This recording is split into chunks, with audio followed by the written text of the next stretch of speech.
Assalamualaikum warahmatullahi wabarakatuh. Perkenalkan, nama saya Ramadhani Akbar dengan NIM 0302 1382 227106. Saya berasal dari Teknik Pertambangan angkatan 2022. Di sini saya akan membahas tentang kebijakan tambang mengenai judul tugas, yaitu optimalisasi kebijakan tambang untuk mendorong kemandirian ekonomi nasional. Di sini saya akan menjelaskan ruang lingkup dari optimalisasi kebijakan tambang ini, di mana Indonesia memiliki potensi besar dalam sektor pertambangan, termasuk emas, nikel, dan batubara. Namun, sebagian besar hasil tambang masih diekspor dalam bentuk mentah, membatasi nilai tambah ekonomi nasional. Kebijakan yang tepat diperlukan agar sektor ini berkontribusi lebih besar dalam kemandirian ekonomi. Kemudian, untuk mendorong kemandirian ekonomi nasional, diperlukan optimalisasi kebijakan tambang yang terfokus pada hilirisasi industri, peningkatan kapasitas pengolahan dalam negeri, dan pemanfaatan sumber daya berkelanjutan.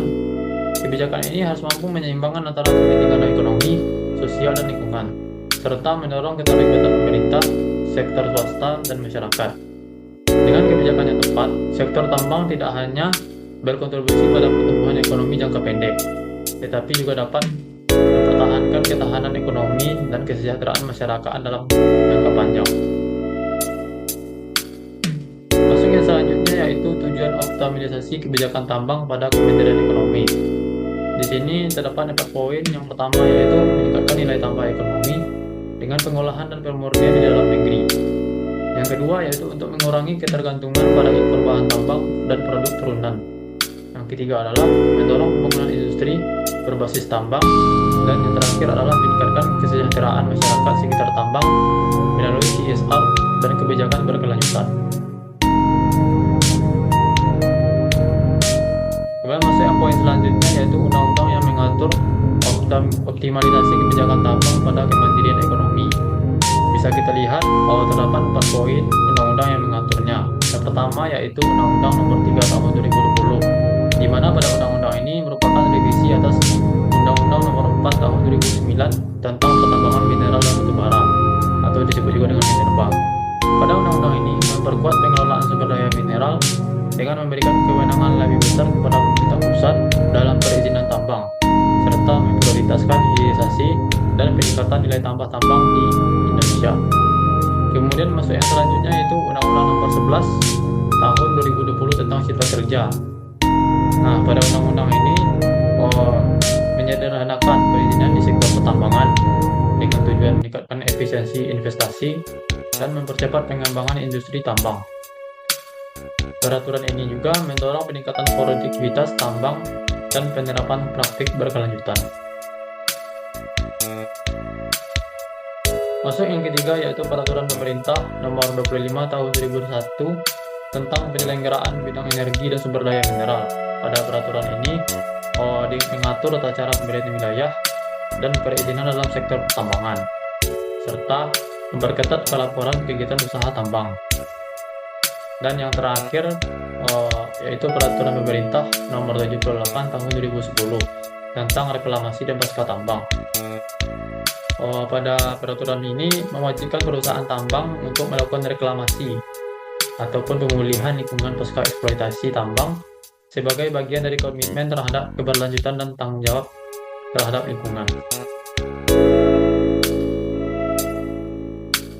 Masuk yang selanjutnya yaitu tantangan optimalisasi kebijakan tambang pada kemandirian ekonomi. Poin yang pertama yaitu ketergantungan pada pasar ekspor dan fluktuasi harga global. Indonesia masih sangat bergantung pada ekspor komoditas tambang seperti batubara dan nikel dalam bentuk mentah. Hal ini juga membuat perekonomian rentan terhadap penurunan permintaan global dan fluktuasi harga komoditas internasional. Yang kedua yaitu keterbatasan infrastruktur dan teknologi pengolahan. Pada bagian ini, pengembangan industri hilirisasi tambang memerlukan infrastruktur dan teknologi yang memadai, seperti smelter. Keterbatasan ini menghambat pengolahan bahan mentah di dalam negeri, sehingga potensi nilai tambah belum optimal. Masuk yang ketiga yaitu tumpang tindih regulasi antara pusat dan daerah. Pada bagian ini, perbedaan kebijakan dan kewenangan antara pemerintah pusat dan daerah dalam penerbitan izin tambang sering menimbulkan ketidakpastian hukum. Hal ini juga mengurangi minat investor dan memperlambat pengembangan sektor tambang. Oke, masuk yang keempat, mengenai tantangan lingkungan dan sosial. Pada bagian ini, aktivitas tambang sering menghadapi resistensi dari masyarakat dan aktivitas lingkungan karena dampak negatif terhadap ekosistem dan kehidupan sosial. Reklamasi pasca tambang juga menjadi masalah bagi banyak perusahaan. Yang kelima yaitu kurangnya sumber daya manusia terampil. Pada bagian ini, industri tambang membutuhkan tenaga kerja dengan keterampilan khusus, terutama di sektor hilir. Namun, ketersediaan SDM dengan keahlian teknis dan manajerial di bidang ini masih terbatas.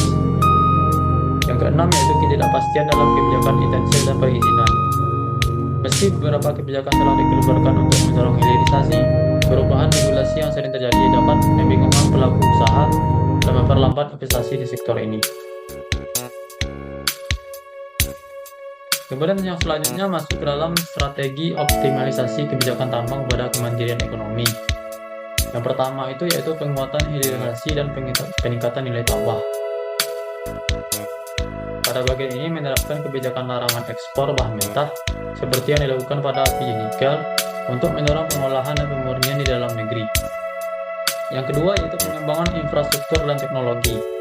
Tujuannya itu untuk mendorong investasi dalam pembangunan infrastruktur strategis seperti pelabuhan, smelter, dan jaringan listrik di wilayah pertambangan.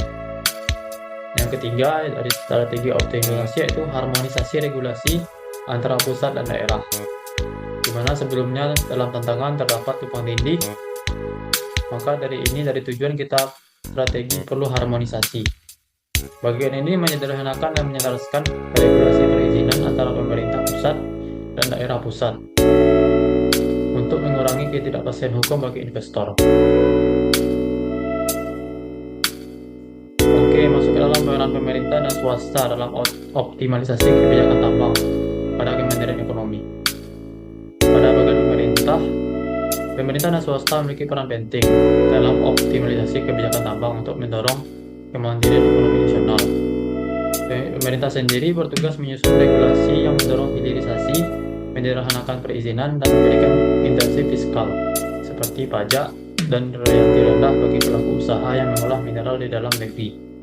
Selain itu, pemerintah juga memastikan pengawasan ketat untuk meminimalkan dampak lingkungan melalui reklamasi dan pasca tambang. Kemudian peran sektor swasta yaitu berperan melalui investasi dalam pembangunan smelter dan fasilitas pengolahan, transfer teknologi, serta pengembangan SDM lokal. Perusahaan juga diharapkan menjalankan program CSR dan bertanggung jawab terhadap lingkungan. Kerjasama antara kedua pihak ini diperlukan agar kebijakan tambang mampu menciptakan nilai tambah dan memperkuat ketahanan ekonomi nasional secara berkelanjutan.